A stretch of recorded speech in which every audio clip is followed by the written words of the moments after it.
আমাকে তোমরা ক্ষমা করে দিও। আমার না শরীরটা একদম ভালো লাগছে না। মাকে তো ডাকতে পারবো না, সে অনেক কষ্ট করে একটু ঘুমিয়েছে, তাই তোমাদের কাছেই আসলাম। আসলে খুব একা মনে হচ্ছিল। ভাবি, আমি বুঝতে পেরেছি। ঠিক আছে, তুমি আজকে এই ঘরে নীলার সাথে শুয়ে পড়ো, আমি তোমার ঘরে ঘুমিয়ে পড়ছি। অভি, কি হয়েছে তোমার? এভাবে বসে আছো কেন? তুমি কি বন্ধুদের সাথে আবার ঝগড়া করেছো? ভাবি, জানো, আমার বন্ধুরা আমাকে বোঝে না, সব সময় ভুল বুঝে বসে থাকে। সেই জন্য কাল অনেক ঝগড়া হয়েছে ওদের সাথে। যে বন্ধুরা আমাকে বোঝে না, বিশ্বাস করে না, তাদের সাথে সম্পর্ক রেখে কি লাভ বলো? আমি মনে করি তাদের সাথে সম্পর্ক রাখা উচিত নয়। হ্যাঁ, বন্ধুদের সাথে ঝগড়া হয়, কিন্তু তোমার মতো এরকম ভাবে হয় না। কখনো তো দেখিনি তোমার বন্ধুরা তোমাকে ডাকতে আসে, সব সময় তুমিই ওদের সাথে মেশো। এটা একদম ঠিক না।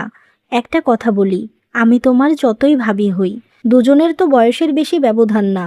আমরা তো বন্ধু হতে পারি। তুমি আমাকে সব কথা শেয়ার করবে, তাহলে মনটা ভালো থাকবে।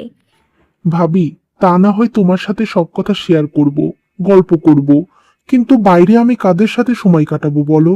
এভাবে একা একা কি চলা যায় বলো? না, একা একা থাকা সম্ভব না। তার জন্য তুমি একটা কাজ করতে পারো। ভালো কিছু নতুন বন্ধু বানানোর চেষ্টা করো। তুমি তো খুব ভালো ছেলে, নিশ্চয়ই তোমার মনের মতো বন্ধু পাবে। এবার চলো, খাবার খেতে হবে। অনেকক্ষণ কিছু খাওনি, নিশ্চয়ই খিদে পেয়েছে। আর তোমার জন্য মা আর তোমার ভাইয়া অপেক্ষা করছে। এই কথা শুনে অভি তার ভাবির সাথে খাবার খেতে যায়। ওয়াও ভাবি, তুমি আজকে আমার পছন্দের খাবার রান্না করেছো। বিরিয়ানি তো আমার অনেক ভালো লাগে। তোর ভাবি তোর মন ভালো করার জন্যই রান্না করেছে। আমার থেকেও তোর বেশি খেয়াল রাখে। আমার কিন্তু মাঝে মাঝে খুব হিংসা হয়। ভাবি, দেখেছো ভাইয়া কি বলছে? আমাকেও ভাইয়া হিংসা করছে। এটা কি ঠিক? আমার ভাবি আমাকে তো ভালোবাসবে, এতে তোর হিংসা করার কি আছে রে? তোর প্রতি ভালোবাসা আর আমার প্রতি ভালোবাসা আলাদা, বুঝলি? হ্যাঁ হ্যাঁ, হয়েছে। সবাই সবকিছু বুঝেছে। এবার তোরা দুজন খাবার খেয়ে নে, তারপর যে যার কাজে যা। খাওয়ার সময় এত ঝগড়া করতে হবে না। এমনভাবেই হাসি খুশিতে তাদের দিন কাটতে থাকে। মোহিনী এই বাড়ির একমাত্র বউ হওয়ায় সে একাই সবার খেয়াল রাখত। বিশেষ করে তার দেওর অভির প্রতি তার যত্নটা ছিল অনেক বেশি। এভাবেই দিন কাটতে থাকে। মা, আমি দেশে থেকে হয়তো কিছু করতে পারবো না, চাকরির ইন্টারভিউ দিলেও কাজ হয় না।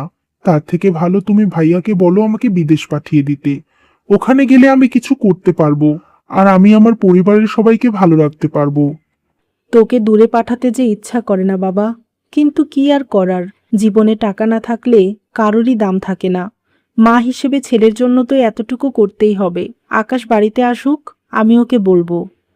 ভাবি, এই বিষয়ে কি তোমার কিছু বলার আছে? আমি বিদেশ গেলে ভালো হবে না বলো? হ্যাঁ, ভালো হবে, কিন্তু এ বাড়িতে বিয়ে হওয়ার পর থেকে তোমাকে দেখছি, তুমিও খুব ভালো ছেলে। তুমি দূরে চলে গেলে আমাদের সবারই খুব খারাপ লাগবে, কিন্তু কিছু তো করার নেই। যেটা ভালো হয় সেটা করতে হবে। এভাবে তারা কথা বলছিল। এমন সময় অভির ফোনে একটা কল আসে, আর সেখান থেকে জানানো হয় তার ভাই আকাশ অ্যাক্সিডেন্ট করে রাস্তায় মারা গেছে। এটা শুনে অভি কাঁদতে কাঁদতে তার মা আর ভাবিকে জানায়। তারা দুজনও কান্নায় ভেঙে পড়ে। তুমি এভাবে আমাকে ছেড়ে কেন চলে গেলে? আমি এখন কে নিয়ে বাঁচব? তুমি তো বলেছিলে সারা জীবন আমার সঙ্গে থাকবে, তাহলে কেন তুমি কথা রাখলে না? যদি যাওয়ারই ছিল, তাহলে আমাকে কেন নিয়ে গেলে না তুমি? বাবা, আমার বাবা, তুই চোখ খোল বাবা। তোর মায়ের দায়িত্ব এখন কে নেবে? তোর ভাইটাও যে তোর ওপর নির্ভরশীল। তুই কি করে আমাদের ছেড়ে চলে যেতে পারলি বাবা? তোর বাবার মতো তুইও আমাকে ছেড়ে গেলি। মা, এভাবে কেন বলছো? ওপরওয়ালা ভাইয়াকে নিয়ে গেছে, একদিন তো সবারই চলে যেতে হবে। তুমি এত ভেঙে পড়ো না, তোমাদের জন্য তো আমি আছি। দেখবে, আমি তোমাদের ভালো রাখবো, কিন্তু ভাইয়াকে কখনো ফিরিয়ে দিতে পারবো না। তাই এখন আমাদের উচিত ভাইয়ার জন্য দোয়া করা। এভাবে কাঁদলে ভাইয়া কষ্ট পাবে। এমনভাবে অভি তার মা আর ভাবিকে বোঝাতে থাকে। আকাশ মারা যাওয়ার পর থেকে অভির কাঁধে সংসারের দায়িত্ব এসে পড়ে। সে তার ভাইয়ের কোম্পানিতে চাকরির জন্য অ্যাপ্লাই করে আর সেখানে তার চাকরি হয়ে যায়।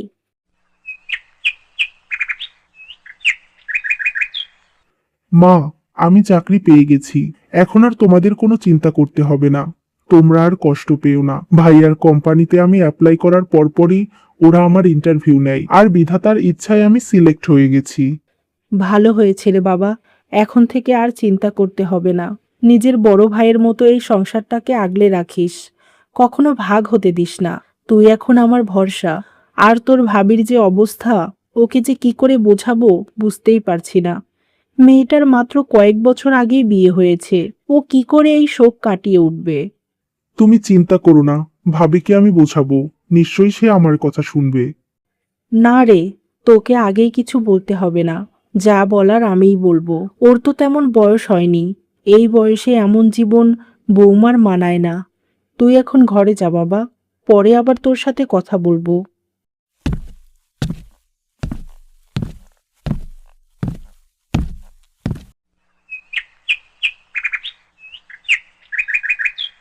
মোহিনী, তোমার সাথে কিছু কথা বলতে এলাম মা। আশা করি আমার কথাগুলো তুমি মন দিয়ে শুনবে আর বোঝার চেষ্টা করবে। হ্যাঁ মা, বলেন। আপনার কথা তো আমি সব শুনি। নিজের মা বাবাকে ছেড়ে আসার পর থেকে তো আপনিই আমার খেয়াল রেখেছেন। মোহিনী মা, তুমি এ বাড়িতে এসেছিলে চোখ ভরা স্বপ্ন নিয়ে, সারা জীবন আমার সোনার টুকরো ছেলের সাথে সংসার করবে বলে। কিন্তু সেই মানুষটা তো আর নেই, চিরদিনের জন্য চলে গেছে। তুমি এখন এ বাড়িতে কি করে থাকবে বলো? তোমার তো এই জীবন হওয়ার কথা না। তাই বলছি, তুমি তোমার মা বাবার কাছে চলে যাও, নতুন করে জীবন শুরু করো। মা, আপনি কি বলছেন কি? আমি আপনার ছেলেকে খুব ভালোবাসি। ও হয়তো মানুষটা এখানে নেই, কিন্তু এই বাড়ির সব জায়গায় ওর স্মৃতি আছে। আমার কাছে ও সব সময় থাকে। আমি ওর এই স্মৃতিগুলো নিয়েই বাকিটা জীবন কাটাতে চাই। আপনি কি আমাকে এই বাড়িতে থাকতে দেবেন না মা? এভাবে কেন বলছো? এটা তো তোমার বাড়ি মা, অবশ্যই তুমি থাকবে। কিন্তু তোমার মা বাবার তুমি একমাত্র মেয়ে, তারা কি চাইবে তুমি এমন জীবন কাটাও? হয়তো তারা চাইবে না, কিন্তু আমার কথাই শেষ কথা। আমি আমার আকাশ ও এই বাড়ি ছেড়ে কোথাও যাব না। আমার জীবনটা আমি এভাবেই কাটাবো। আমার জন্য তো আপনি আছেন, অভি আছে। তাহলে আর আমার চিন্তা কি বলেন? আমি আমার মা বাবাকে বুঝিয়ে বলবো। এ নিয়ে আপনি ভাববেন না মা। এমনভাবেই তারা কথা বলতে থাকে। এই দিনের পর থেকে মোহিনী আবার নিজের মতো করে সংসার করতে থাকে, আর অভি তার মা আর ভাবিকে খুশি রাখার জন্য সে যতটুকু পারে করছে। এমনভাবেই দেখতে দেখতে 2 বছর কেটে যায়। অভি, বৌমা, আমি একটা সিদ্ধান্ত নিয়েছি, তাই ভাবলাম আজকে তোমাদের বলে দেই। কি সিদ্ধান্ত মা? বলেন, আমরা শুনছি। আপনি যখন কিছু করতে চাইছেন, নিশ্চয়ই সেটা ভালোই হবে, এটা আমার বিশ্বাস। হ্যাঁ, আমাদের সবার জন্যই ভালো হবে, আর বেশি ভালো হবে অভির জন্য। শোন বাবা অভি, তোর ভাইয়া মারা যাওয়ার পর থেকে তুই আমাদের জন্য সব করছিস। নিজের জন্য ভাবার সময়টুকুও নেই তোর। কিন্তু এইভাবে তো আর চলতে দিতে পারি না। তাই আমি ঠিক করেছি, সুন্দর একটা ভালো মেয়ে দেখে তোকে বিয়ে করাবো। আর বেশি দেরি করতে চাই না। মা, তুমি এসব কি বলছো? আমি বিয়ে করতে চাই না। পৃথিবীতে সব মেয়ে ভাবির মতো না, যে সংসারের প্রতি এত ভালোবাসা থাকবে। আমি চাই না অন্য কেউ এসে আমাদের সংসারটা ভেঙে দিক। যেমন আছি আমি তেমনই থাকতে চাই। তুই কি পাগল হয়ে গেছিস? এভাবে কি কারো জীবন চলতে পারে? একটা কথা মনে রাখিস, তোর ভাবিকে আমি পছন্দ করে এ বাড়িতে নিয়ে এসেছি। যদি সে ভালো হয়, তাহলে তোর বউও খুব ভালো হবে। আমার প্রতি তুই বিশ্বাস রাখ বাবা, মায়ের কথা শোন। বৌমা, তুমি ওকে বোঝাও। হ্যাঁ অভি, তুমি মায়ের কথা শোনো। এভাবে আমার কথা ভেবে ভেবে তুমি নিজের জীবন কেন নষ্ট করছো? তোমার বউ আসলে আরো ভালো হবে। আমরা দুজনে একসাথে সময় কাটাবো।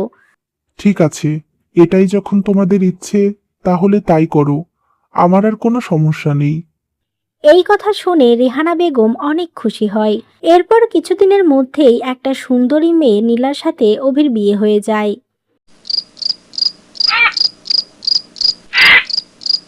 তোমাকে কিছু কথা বলি, আশা করি তুমি মনে রাখবে।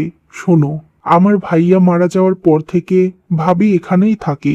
সে জীবনে অনেক কিছু ত্যাগ করেছে, তাই তাকে আমি অনেক সম্মান করি আর ভালোবাসি। তাই তুমিও তাকে সম্মান করবে, আমার মাকেও ভালো রাখবে। তোমার কাছে শুধু এটাই চাওয়া, তাই তুমি আমার বিশ্বাসটা ভেঙো না। আমি তোমার কথা বুঝতে পেরেছি, আর আমি চেষ্টা করব সবকিছু যেমন চলছিল তেমনভাবেই চালানোর। হয়তো একটু পরিবর্তন হয়েছে, কিন্তু আমি এসেছি বলে সবকিছুতেই ভাগ বসাতে হবে এমন তো না। তুমি নিশ্চিন্তে থাকতে পারো, আমি সবার খেয়াল রাখব। অভি, অভি, দরজাটা একটু খোলো না, খুব দরকার। ভাবি, ভাবি এত রাতে ডাকছে কেন? কি হলো? কোনো সমস্যা হয়নি তো? তাড়াতাড়ি আমাকে দেখতে হবে। কি হয়েছে ভাবি? তোমাকে এমন লাগছে কেন? আমাকে তোমরা ক্ষমা করে দিও। আমার না শরীরটা একদম ভালো লাগছে না, দম বন্ধ হয়ে আসছে। মাকে তো ডাকতে পারবো না, সে অনেক কষ্ট করে একটু ঘুমিয়েছে, তাই তোমাদের কাছেই আসলাম। আসলে খুব একা মনে হচ্ছিল। ভাবি, আমি বুঝতে পেরেছি। ঠিক আছে, তুমি আজকে এই ঘরে নীলার সাথে শুয়ে পড়ো। আমি তোমার ঘরে ঘুমিয়ে পড়ছি, আর ওষুধ দিচ্ছি, ঠিক হয়ে যাবে। না না, কি বলছো? এটা হয় নাকি? তুমি আমাকে ওষুধটা দিয়ে দাও, আমি খেয়ে ঘুমিয়ে পড়ব, আর তোমরাও শুয়ে পড়ো, রাত অনেক হয়েছে। এরপর মোহিনী ওষুধ নিয়ে ঘরে চলে যায়। আমি কি করলাম? কেন অভির কাছে ছুটে গেলাম? মেয়েটা কি মনে করলো? কিন্তু কি করব? আমার যে অনেক খারাপ লাগছিল, মনে হচ্ছিল যেন কেউ আমার জানটা বের করে নিচ্ছে। আগে তো কখনো এমন হয়নি, অভির বিয়ের কথা শোনার পর থেকেই এমন হচ্ছে। কিন্তু কেন?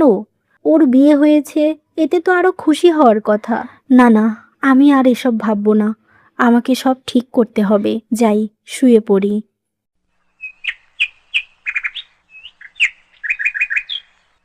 অভি, আজকে আমি তোমার জন্য রুই মাছের ঝোল করেছি। অনেক দিন আগে খেতে চেয়েছিলে, মনে ছিল না তো, তাই আজকে করলাম। সেটা তুমি ভালো করেছো বৌমা, কিন্তু আজ কেন তুমি রান্না করতে গেলে? নতুন বউ এসেছে, আজ ওই অল্প কিছু রান্না করতো, এটাই তো নিয়ম। ও মা, আমি তো ভুলেই গিয়েছিলাম। প্রতিদিনকার অভ্যাস তো, তাই এমন হয়ে গেছে। ঠিক আছে, যা করার তো করেই ফেলেছো, আর বলে লাভ নেই। শোনো নীলামা, তুমি রাতে সবার জন্য পায়েস রান্না করো কেমন? আমরা খেয়ে দেখব কেমন লাগে তোমার রান্না। আচ্ছা মা, আপনি যা বলবেন তাই হবে। এভাবে মোহিনী সব কাজই আগে আগে করে ফেলতো, যেন অভির কোনো কাজই অন্য কাউকে করতে দিতে সে রাজি নয়। সব সময় কোনো না কোনো অজুহাতে সে অভি আর নীলার মাঝখানে এসে দাঁড়াতো, তাদের দূরত্ব আরো বাড়িয়ে দিত। এভাবেই দেখতে দেখতে কয়েক মাস কেটে যায়, কিন্তু তবুও মোহিনীর স্বভাবের কোনো পরিবর্তন হয় না। অভির সবকিছু সে নিজেই সামলাতে চায়, যেন নীলার কোনো ভূমিকা থাকে না। এসব দেখে নীলার ভেতরে ভেতরে রাগ আর কষ্ট জমতে থাকে।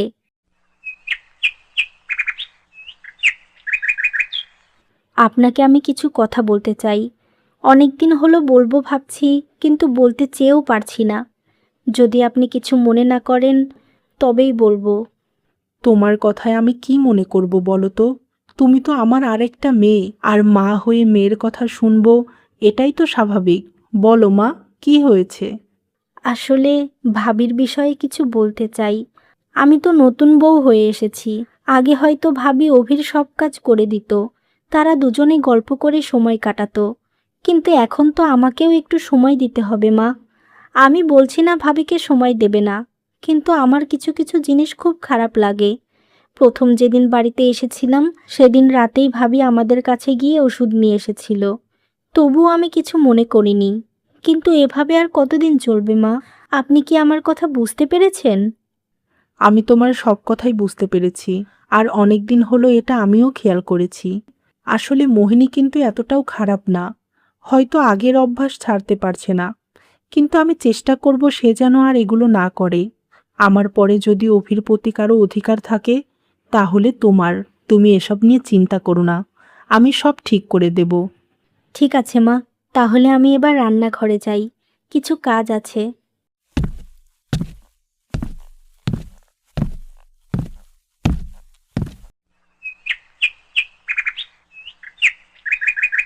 ভাবি, তোমার কি কিছু হয়েছে? তুমি এমন মনমরা হয়ে কেন আছো? অভি, কি করে যে তোমাকে বলি, আসলে তোমার ভাইয়া মারা যাওয়ার পর থেকে তোমার প্রতি আমার অন্য একরকম টান চলে এসেছে। আমি না তোমার পাশে কাউকে সহ্য করতে পারছি না। কি বলছো এসব তুমি? এটার মানে কি সেটা কি তুমি জানো ভাবি?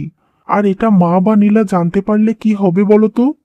আমি তো এমনিতেই তোমাকে অনেক সময় দেই, অনেক সম্মান করি। হয়তো এতেই নীলা অনেক কষ্ট পায়। তার মধ্যে তোমার এমন ফিলিংস সম্পর্কে জানতে পারলে তো সর্বনাশ হয়ে যাবে। তাহলে আমি এখন কি করব বলো? মরে যাব? এটাই কি তুমি চাও? আমার প্রতি কি তোমার কোনো ফিলিংস নেই? তুমিই বলো, সারাটা জীবন কি এভাবেই জীবন কাটাবো? তুমি তো আমার দায়িত্ব নিতে পারো অভি। না ভাবি, এখন আর তা সম্ভব না। যদি বিয়ে করার আগে বলতে, তাহলে না হয় ভেবে দেখতাম। মাকে বললে হয়তো সেও রাজি হতো। কিন্তু এখন আমি নীলাকে কষ্ট দিতে পারবো না। আমি যতদিন বেঁচে আছি, যদি তুমি চাও তোমার সব দায়িত্ব আমি নেব, যখন যা লাগবে দেব। কিন্তু তুমি যেটা আশা করছো তা সম্ভব না। এই বলে অভি সেখান থেকে চলে যায়। আমি এখন কি করব? আমি যে অভিকে ভালোবেসে ফেলেছি, ওকে ছাড়া আমি বাঁচতে পারবো না। আকাশ তো আমাকে ছেড়ে চলে গেছে, এখন অভিও আমাকে কষ্ট দেবে। কেন যে বিয়ের আগে এটা অনুভব করতে পারিনি, কিন্তু না, আমি এই কষ্ট সহ্য করব না। আমাকে কিছু করতেই হবে। এমনভাবেই মোহিনী নানা রকম কথা ভাবতে থাকে।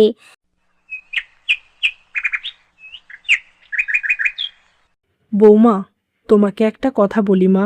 শোনো, তুমি তো জানো যে কয়েক মাস আগেই অভি বিয়ে করেছে। ওর ঘরে একটা বউ আছে, দায়িত্ব নেওয়ার লোক চলে এসেছে। তাই বলছি, তুমি আর অভিকে নিয়ে ভেবো না, কেমন? এতে করে নীলার তো খারাপ লাগতে পারে, তাই না? মা, আপনি এভাবে কেন বলছেন? আমি তো সব সময় এটা করে এসেছি। এখন কেন এই অভ্যাসটা বদলাতে হবে? আর তাছাড়া নীলার খারাপই বা লাগবে কেন? ওর ভাবি হিসেবে তো আমার একটা অধিকার আছে, তাই না? হ্যাঁ, অধিকার অবশ্যই আছে, কিন্তু সেটার একটা সীমাও আছে। তুমি সীমা অতিক্রম করো না, কেমন? তুমি অনেক বুদ্ধিমান একটা মেয়ে। আশা করি আমার কথা তুমি বুঝতে পারবে। মা, নীলা 2 দিন এই বাড়িতে আসতে না আসতেই আপনাকে গিয়ে এসব বলল? আর আপনি ওর তালে তাল মেলাচ্ছেন? কি করে মা? আমার এখন কি মনে হচ্ছে জানেন? আমার আর এ বাড়িতে কোনো দাম নেই। দাম অবশ্যই আছে বৌমা, কিন্তু তুমি যেটা করো সেটা দৃষ্টিকটু। তুমি বোঝার চেষ্টা করো। আর নীলা আমাকে কিছু বলেনি। আমি যা দেখেছি সেটাই তোমাকে বললাম। আজ থেকে অভির সব দায়িত্ব নীলাকে নিতে দাও। তুমি নিজেকে নিয়ে ভাবো।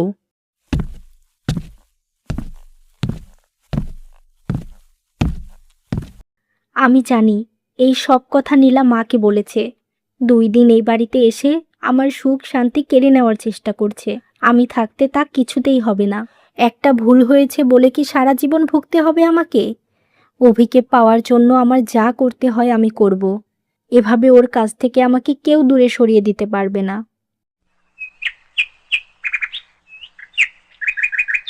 খুব খিদে পেয়েছে আজকে।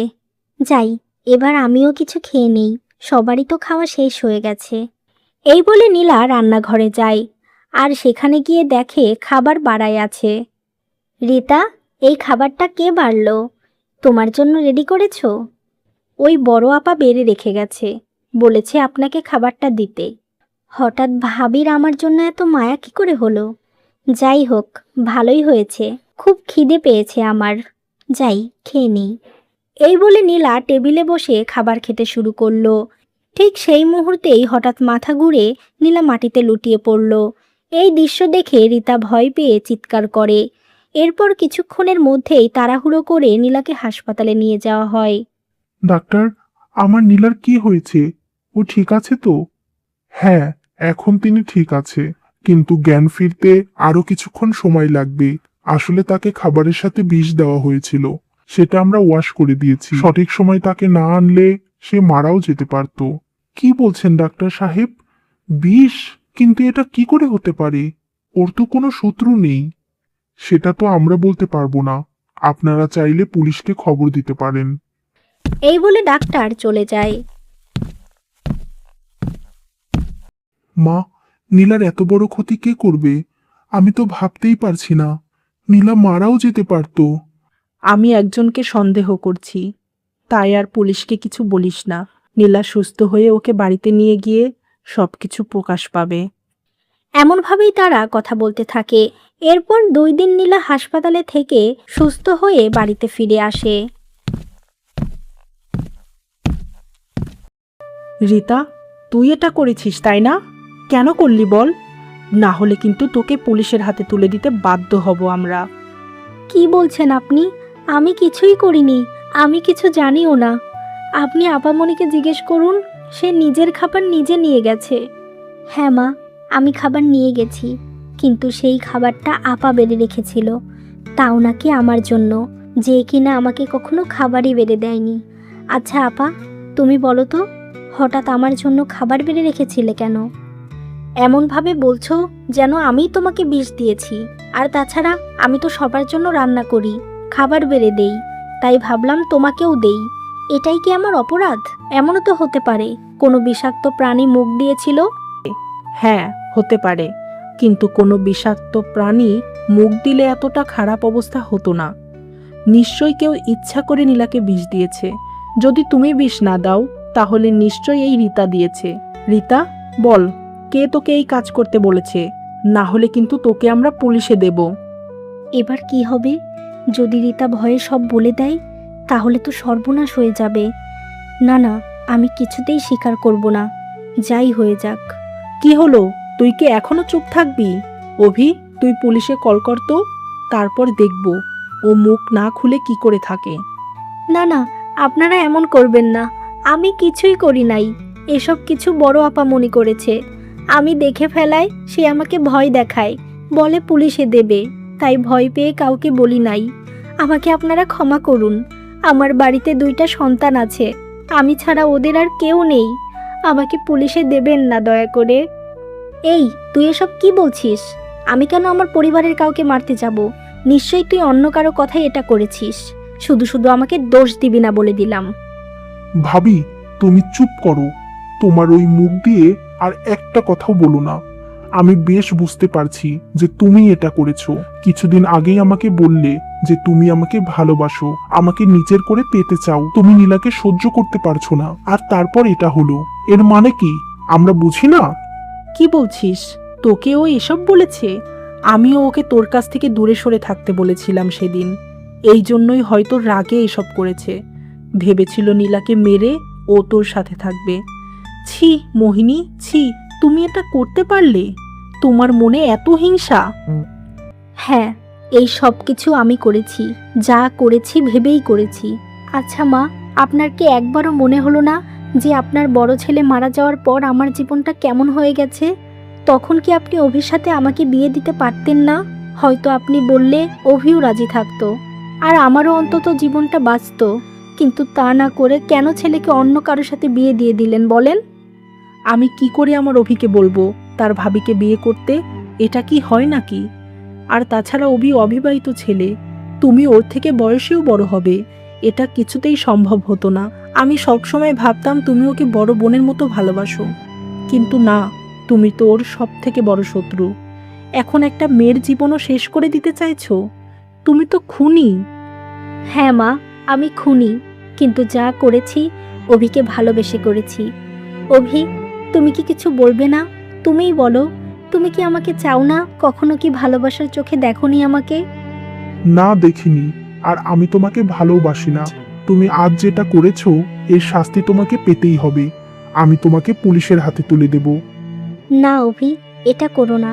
যদি আপা ভালোই ভালোই এ বাড়ি ছেড়ে সারা জীবনের মতো চলে যায়, তাহলে তার জীবনটা নষ্ট করে দেওয়ার দরকার নেই। আর যদি না যায়, তাহলে যা করার করো। কি আপা, বলেন, আপনি কি করবেন? যে অভিকে ভালোবেসে এ বাড়িতে থাকতে চেয়েছিলাম, সেই অভিই তো আমাকে ভালোবাসে না। হয়তো আমার প্রকাশ করাটা অনেক দেরি হয়ে গেছে। আমাকে তোমরা সবাই ক্ষমা করে দিও। আমি চেয়েছিলাম আমার ভালোবাসা পূর্ণতা পাবে, যে করেই হোক আমি করব, কিন্তু পারলাম না। আর চেষ্টা করতেও চাই না। আমি সারা জীবনের জন্য চলে যাচ্ছি। আমার জীবন যেভাবে কাটে কাটবে, কিন্তু মা, একটা কথা মনে রাখবেন, আমি অভিকে সত্যিই খুব ভালোবেসেছিলাম। হয়তো নীলার থেকেও আমি ওকে বেশি ভালো রাখতাম। এসব বলে মোহিনী কাঁদতে কাঁদতে বাড়ি থেকে চলে যায়। এই দিনের পর থেকে মোহিনী আর কখনো এই বাড়িতে ফিরে আসেনি। এখন নীলা আর অভি তার মাকে নিয়ে সুখে শান্তিতেই বসবাস করে।